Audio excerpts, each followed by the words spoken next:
कक्षा 9 के प्यारे विद्यार्थियों नमस्कार। आज हम अगले चैप्टर में बढ़ते हैं। अगला हमारा पाठ है कैदी और कोकिला। माखनलाल चतुर्वेदी की बहुत ही राष्ट्रीयता की भावना से भरी हुई ओतप्रोत कविता है, जो माखनलाल चतुर्वेदी जब जेल में थे, कारागार में थे, उस समय की रात्रि के समय जब कोई कोयल बोलती है, उसको लेकर के ये कविता उन्होंने बनाई है। कोयल के साथ उनका वार्तालाप है इस कविता में।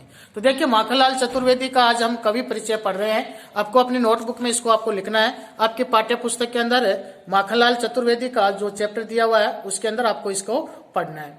तो देखिए, माखनलाल चतुर्वेदी। माखनलाल चतुर्वेदी का जन्म मध्य प्रदेश के होशंगाबाद जिले के बाबई गांव में 1889 में हुआ। मात्र 16 वर्ष की अवस्था में वे शिक्षक बने। बाद में अध्यापन कार्य छोड़कर उन्होंने प्रभा पत्रिका का संपादन शुरू किया। वे देशभक्त कवि और प्रखर पत्रकार थे। उन्होंने क्रमवीर प्रताप का भी संपादन किया और सन 1968 में उनका देहांत हो गया। यह तो उनका व्यक्तिगत परिचय हो गया। अब आपको लिखना है उनका साहित्यिक परिचय। साहित्यिक परिचय में आप लिखोगे उनकी रचनाएं। हिम किरीटिनी साहित्य देवता, हिम तरंगिनी, वेणु जो गूंजे धरा, उनकी प्रमुख रचनाएं हैं। उन्हें पद्म भूषण और साहित्य अकादमी पुरस्कार से सम्मानित किया गया है। माखनलाल चतुर्वेदी की रचनाएं राष्ट्रीय भावना से, यानी उनकी कविताओं की विशेषताएं देखिए, लेखन की विशेषताएं। माखनलाल चतुर्वेदी की रचनाएं राष्ट्रीय भावना से युक्त है।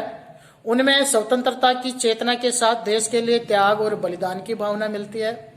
इसीलिए उन्हें एक भारतीय आत्मा कहा जाता है, या भारतीय आत्मा की उपाधि दी जाती है। इस उपनाम से उन्होंने कविताएं भी लिखी है। वे एक कवि कार्यकर्ता थे। स्वाधीनता आंदोलन के दौरान कई बार जेल यात्राएं गए। उन्होंने भक्ति, प्रेम, प्रकृति संबंधी बहुत सारी कविताएं लिखी है। चतुर्वेदी जी कविता में शिल्प की तुलना में भाव को अधिक महत्व देते हैं। उन्होंने परंपरागत छंदबद्धता और रचना के अनुकूल शब्दों का भी प्रयोग किया है। तो इस तरह से हम माखनलाल चतुर्वेदी की जो जीवनी है, उनका जो जीवन परिचय है, इसको आज अपनी नोटबुक में आप लिखेंगे और सही तरीके से आप पॉइंट टू पॉइंट बनाकर इसका लिखेंगे। इसके बाद हम आगे इनकी जो कविता है उस कविता का हम अध्ययन करेंगे। इनके साथ साथ देखिए उनकी कुछ विशेषताएं। ब्रिटिश उपनिवेशवाद के शोषण तंत्र का बारीक विश्लेषण करती कैदी और कोकिला कविता बहुत ही लोकप्रिय रही है। यह कविता भारतीय स्वाधीनता सेनानियों के साथ जेल में किए गए दुर्व्यवहार और यातनाओं का मार्मिक साक्ष्य प्रस्तुत करती है। कवि जेल में एकाकी और उदास है। एकाकी यानी अकेला है। कोकिल यानी कोयल से अपने मन का दुख, असंतोष और ब्रिटानिया यानी ब्रिटिश शासन के प्रति अपने आक्रोश को व्यक्त करते हुए कहता है कि यह समय मधुर गीत गाने का नहीं, बल्कि मुक्ति का गीत सुनाने का है।